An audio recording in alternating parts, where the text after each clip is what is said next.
যদি বলি ওই আপনার ওই জগৎবল্লভপুর ৩ রাস্তার মোড়ে ওইখানে গরু কথা বলছে, বিশ্বাস করবেন তো? এই কথা বলছেন এখানে গরু কথা বলছে গো। আপনি যদি সেরকম মুসলমান হয়, হ্যাঁ হলেও হতে পারে, কারণ সেই মুসা আলাইহিস সালামের জমানায় গরু কথা বলতো। মুসা আলাইহিস সালামের জমানায় গরু কথা বলতো। ওই যে কারণ গরুর কথা বলিয়েছিলেন, তার কারণ হচ্ছে মুসা সামারা বলে মুসা আলাইহিস সালামের সময় একজন ব্যক্তি ছিলেন, যে সময় কাঠার বস্ত্র দিয়েছিল, অর্থাৎ ফেরাউন হুকুম করেছিল যত পুত্র সন্তান হবে সব জবাই করো। সেই সময়ে জন্ম নিয়েছিলেন মুসা আলাইহিস সালাম, আর ওই সময়ই জন্ম নিয়েছিলেন আরেকজন নাম, তার নাম মুসা সামিরি। কি নাম? মুসা সামিরি। তাফসীরের কিতাব এসেছে মুসা সামিরির মা আল্লাহকে বিশ্বাস করে বনি ইসরাইল সম্প্রদায়ের মা কি করেছিলেন, ছোট বাচ্চাকে নিয়ে একটা গর্তের ভিতরে, পাহাড়ের গর্তের ভিতরে রেখে কাঠকুটো চাপা দিয়ে বলেছিলেন, হে জমিনের মালিক, তোমার হাওলা করে গেলাম, তোমার দায়িত্বে রেখে গেলাম, বাচ্চা তুমি হেফাজত করো। একবার জোরে বলুন, একবার জোরে হবে না? আর এদিকে মুসা আলাইহিস সালামের মা কি করলেন, ছোট্ট একটা সিন্দুকের ভিতরে মুসা আলাইহিস সালামকে রেখে নীল নদে ভাসিয়ে দিয়ে বললেন, আল্লাহ তোমার উপরে তাওয়াক্কাল করে ভাসিয়ে দিলাম, তুমি এর হেফাজত করো। একবার জোরে বলুন। মুসা আলাইহিস সালাম ভাসতে ভাসতে কোথায় গেছিল? ফেরাউনের দরবারে। আর মুসা সামিরি গর্ত থেকে চলে গেল ফেরেশতাদের কোলে। একজন মানুষ হচ্ছে কাফেরের কাছে, আর একজন মানুষ হচ্ছে ফেরেশতাদের কাছে। তাহলে মুসা আলাইহিস সালামের থেকে চরিত্র ভালো হওয়ার দরকার ছিল কার কাছে? ফেরেশতাদের কাছে। যে মানুষ হচ্ছে, মানে ফেরেশতাদের জীবনে কোনো তো গুনাহ নেই, তারা ইবাদত ছাড়া কিছু বোঝে না, তার কাছে মানুষ হচ্ছে কে? মুসা সামিরি। ভাইরা, আমার নওজওয়ানেরা, যুবকেরা, ছেলেরা, বাচ্চারা, মুসা সামিরি একটু করে মানুষ হতে লাগলেন। কিতাবের ভিতরে যে দেখতে পাওয়া যায়, মুসা সামিরির একটু জ্ঞান বুদ্ধি হলো। মুসা সামিরি কিভাবে মানুষ হয়? দুধটাকে খাওয়ানোর জন্য আল্লাহ পাক, আল্লাহ তাআলা বললেন, ও আমার প্রিয় জিবরিল আমিন, তুমি তোমার শাহাদাত আঙ্গুল দিয়ে মুসা সামিরির মুখেতে ধরো। আমি আল্লাহ তোমার এই শাহাদাত আঙ্গুলের বিনিময়ে আমি আল্লাহ পাক দুধ বার করে দেব। শাহাদাত আঙ্গুলটা চুষে চুষে সে দুধ খাবে। মুসা আলাইহিস সালাম মানুষ হচ্ছে কাফেরের কাছে, আর মুসা সামিরি মানুষ হচ্ছে ফেরেশতাদের কাছে। 1 বছর, 2 বছর, 4 বছর, 6 বছর, 8 বছর, 10 বছর বয়স হয়ে গেল। মুসা আলাইহিস সালামও বড় হতে লাগলেন। ও নওজওয়ানেরা, যুবকেরা, ছেলেরা, বাচ্চারা, আল্লাহ নবী মুসাকে পরীক্ষা করার জন্য ফেরাউন হীরা খচিত একটা পাথর আপনার পাত্রের উপরে রেখে দিলেন, আর একটা আগুনের কাঠ কয়লা দিয়ে আগুন জ্বালিয়ে পাত্র দুটো রাখলেন। মুসা আলাইহিস সালামের সামনে পরিবেশন করা হলো। ফেরাউন পরীক্ষা করছে, যদি হীরা জহরাতের পাত্রে হাত দেয় তাহলে সে আমার স্বপ্ন যে আমাকে মার্ডার করবে বলেছিল, যার দ্বারা আমার রাজপ্রাসাদ ধ্বংস হয়ে যাবে, যদি ওই হীরা চাঁদিতে হাত দেয় তাহলে মুসা হলো সেই ছেলেকে কতল করা হবে। আলোচনা মাথায় ঢুকছে তো? ও নওজওয়ানেরা, আজ যদি গরম কাঠ কয়লা হাত দেয়, এটা সেই ছেলে নয়, সেই ছেলে নয়, একে আমরা মানুষ করতে পারবো, আমাদের মতো করে নিতে পারবো। ও নওজওয়ানেরা, যুবকেরা, ছেলেরা, বাচ্চারা, মুসা আলাইহিস সালামের সামনে রাখা হলো। আল্লাহ নবী মুসা আলাইহিস সালাতু ওয়াস সালাম হুজুর আমার হীরা জহরাতের দিকে হাত বাড়ালেন। আল্লাহ পাক আওয়াজ দিলেন, ও আমার জিবরিল আমিন, দেরি করো না। আমার নবী মুসা হীরা জহরাতের দিকে হাত বাড়ায়, ওই হাতটা ধরে আগুনের উপরে ছুঁয়ে দাও। একবার জোরে হবে না? হেফাজতের মালিক কে? আল্লাহ। মুসা সামিরি একটু বড় হলো, এদিকে মুসা আলাইহিস সালাম পাশ হয়ে গেছে বলে, তার মানে মানুষ করার রাস্তা ক্লিয়ার। আর এদিকে মুসা সামিরীর দুধ খাওয়াচ্ছে কে? জিবরাইল আলাইহিস সালাম। একটু একটু করে বড় হলো, একটু একটু করে জ্ঞান বুদ্ধি হতে হতে যখন 10 বছরের বাচ্চা হয়ে গেছে, মুসা সামিরী চিন্তা করছে, আমাকে যিনি দুধ খাইয়ে যান, খাবার টাবার দিয়ে যান, ইনি যেখানে যেখানে পা ফেলে, পা তোলার পরে দেখছি সেখান থেকে ঘাস জন্মায়। কত বুঝতে পারছেন না? মুসা আলাইহিস সালাতু ওয়াস সালামের সময়ে মুসা সামিরী ফেরেশতাদের কাছে মানুষ হচ্ছে, আর জিবরাইল ফেরেশতা যখন আসে ঘোড়ার পিঠে সাওয়ারির মতো হয়ে আসে, ঘোড়ায় যেন মনে হচ্ছে ঘোড়ার পিঠে সাওয়ার হচ্ছে, মানে বুঝতে দেবে না ফেরেশতা আমি। তো পাথরের উপরে পা রেখেছে, পাথরের উপর থেকে পা তোলার সাথে সাথে পাথরের উপরে ঘাস জন্মাচ্ছে। ওই মুসা সামিরী চিন্তা করলেন তাহলে গন্ডগোল একটা আছে। জিবরাইল আলাইহিস সালামের ওই ঘোড়ার পায়ের যখন ছাপটা যেইখানটায় পড়ছে সেইখান থেকে মাটি খানিকটা করে, বালি খানিকটা করে তুলে নিতে লাগলেন, একটা পাত্রে রেখে দিয়েছিলেন। তিনি যখন মুসা আলাইহিস সালামের অন্তর্ভুক্ত হলেন, মুসা আলাইহিস সালাম তাওরাত কিতাব আনতে চলে গেলেন কোথায়? তুর পর্বতে সানাই, তুর পর্বতে উপত্যকায়, আপনার তিয় উপত্যকায় যখন আনতে গেলেন তাওরাত কিতাব, ভাই নবী হারুন আলাইহিস সালামকে বললেন, তুমি এদেরকে দেখো, এরা যেন ব্যাগড়া না মারে। ভাই আমার নজনেরা, যুবকেরা, মুসা আলাইহিস সালাম একটানা 40 দিন ছিলেন। কতদিন? একটানা 40 দিন ছিলেন। ও নজনেরা, যুবকেরা, ছেলেরা, বাচ্চারা, 40 দিন পরে সে দেখলেন অধিকাংশ কিপ্তি সম্প্রদায়ের মানুষেরা সব বেঈমান হয়ে গেছে, মুশরিক হয়ে গেছে। তারা গরুকে আল্লাহ বলে মানতে শুরু করলেন। জোরে বলুন নাউযুবিল্লাহ। ও নজনেরা, যুবকেরা, ছেলেরা, বাচ্চারা, পর্দানাশীনা মা ও বোনেরা, শুনে রেখে দেন, জেনে রেখে দেন, বনি ইসরাইল সম্প্রদায়ের ভিতরে এসে দেখলেন কিছু মানুষ মুশরিক হয়ে গেছে, তাদের মতো গরু পূজাতে তারা বিশ্বাসী হয়ে গেছে। আল্লাহ নবী মুসা আলাইহিস সালাম সহ্য করতে পারেন না, নিজের ভাই নবী হযরতে হারুন আলাইহিস সালামকে রাগে পড়ে এক থাপ্পড় মেরে দিলেন।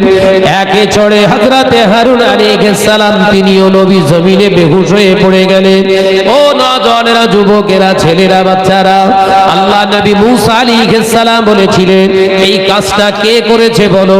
নদীর ধারে নিয়ে গেলেন, দেখতে পাওয়া যায় লোহিত সাগরের পাশে গিয়ে, নীল নদের পাশে গিয়ে দেখলেন একটা গরুর বাছুর মাটির তৈরি করা, আর ওই মুসা সামিরী ওই থলি থেকে কিছু কিছু বালি বার করে ওই মাটির গরুর উপরে যখন হাত বোলায়, ওই মাটির তৈরি করা গরুটা আওয়াজ করতে থাকে। তাফসীর থেকে বলছি, হলো গল্প না, বলো। মুসা আলাইহিস সালাম এসে মুসা সামিরীকে বললেন, তুই এই সব ভণ্ডামি কবে থেকে শুরু করেছিস বল? কিপ্তি সম্প্রদায় বললেন যে এই তো আসল খোদা। ও নবী মুসা, তুমি আমাদেরকে 40 দিন ফেলে রেখে ভণ্ডামি করতে গিয়েছিলে, তো তুমি আসল খোদা আমাদের মনের তামান্না তো পূরণ করবে এই গরু খোদা। জোরে বলুন নাউযুবিল্লাহ। মুসা আলাইহিস সালাম খেপে গেলেন, খেপে গিয়ে সেই মাটির তৈরি করা গরু ধরে টান মেরে ছুঁড়ে ফেলে দিয়েছে সমুদ্রে। আপনার নদীতে পানির উপরে মাটি পড়লে কি হয়? গলে যায়, গলে গেছে। আল্লাহ পাকের নবী মুসা বললেন, কই তোদের এবার গরু খোদাকে ডাক। এ কথা বুঝতে পারছেন না? হযরতে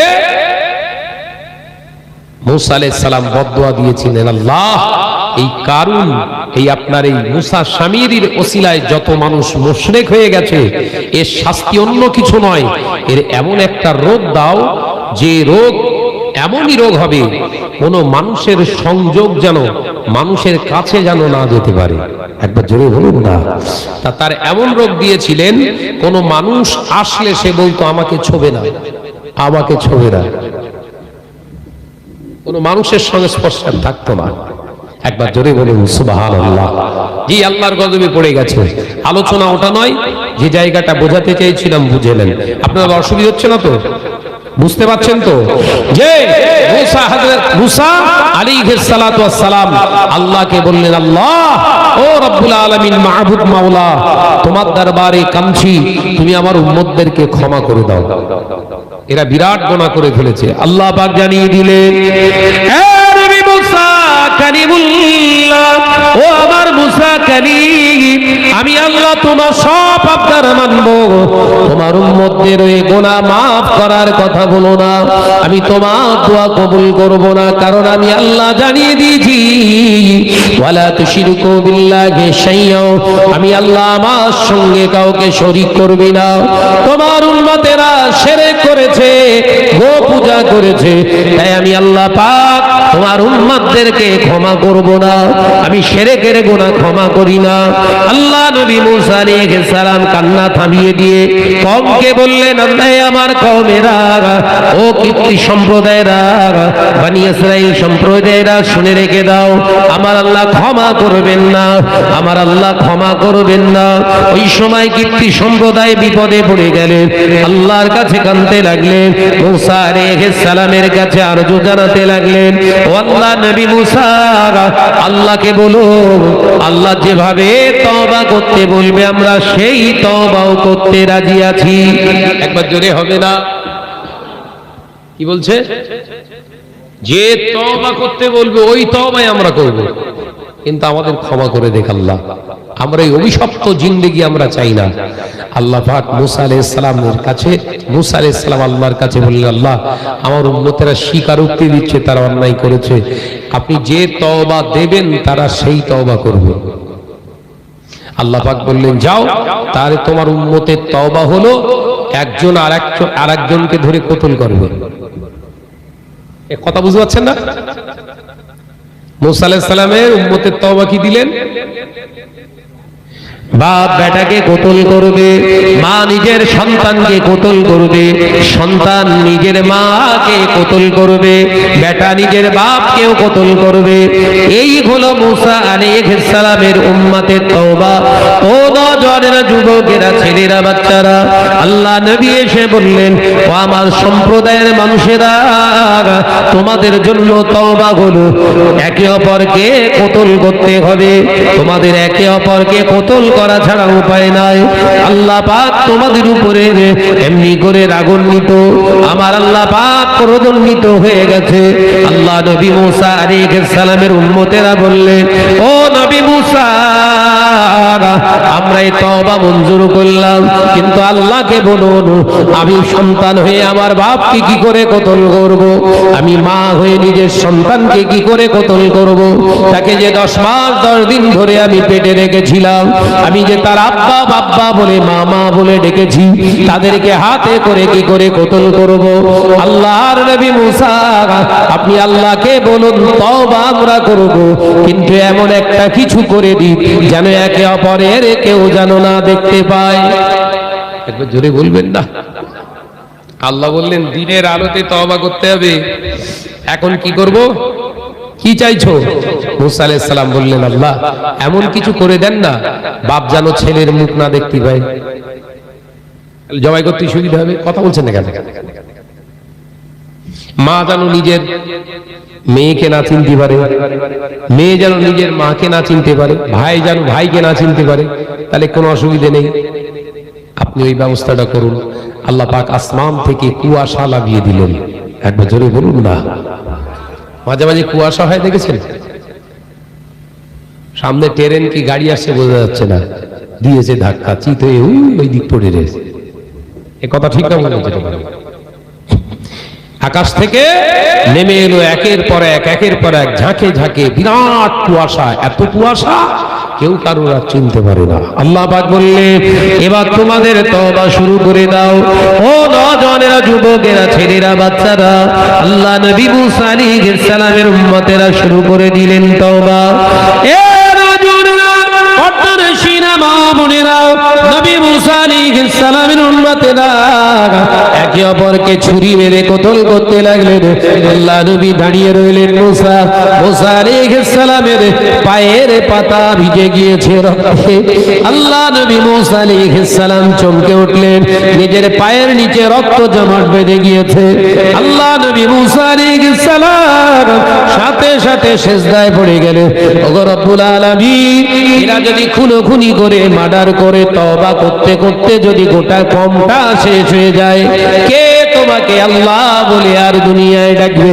এরা যদি তওবা করার ওসিলায় দুনিয়া ছেড়ে চলে যায়, কেউ তো তোমাকে আল্লাহ বলে আর ডাকা থাকলো না। ওগো রব্বুল আলামিন, এরা যে তোমার তওবাকে গ্রহণ করে নিয়েছে, মেনে নিয়েছে, এই তওবাকে তুমি কবুল করে নাও। আমার নবী মুসা আলাইহিস সালামের দোয়া আমার আল্লাহ পাক কবুল করে নিয়েছিলেন। একবার জোরে হবে না? মুসা আলাইহিস সালাতু ওয়াস সালামের তওবা, নবী মুসার তওবাকে আল্লাহ কবুল করেছিলেন। কি বুঝলেন? কি বুঝলেন? আমি বোঝাতে চেয়েছিলাম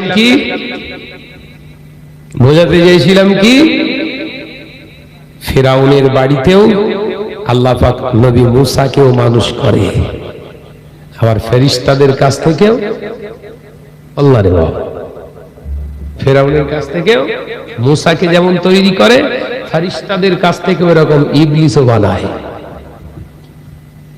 অর্থাৎ আমাদের সচেতন থাকতে হবে ভাই, চোখ কান খোলা রাখুন।